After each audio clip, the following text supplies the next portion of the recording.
I had some help flipping the table down so that the playing surface is down. And now I have the legs sitting on it where they'll go, just to see what it looks like. And to get my distance in between the two legs so I know what to make that panel, how wide to make it. So it's looking really good. Now, I wouldn't have to enclose the bottom, but I would like to because it's good storage and it's part of my design.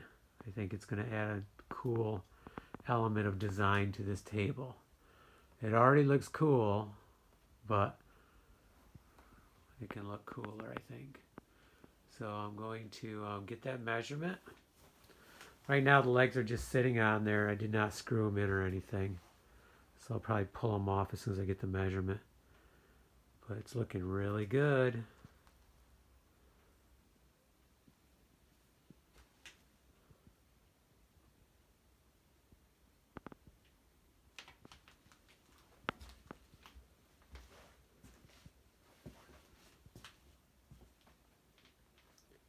And then this is the side I'll be working on.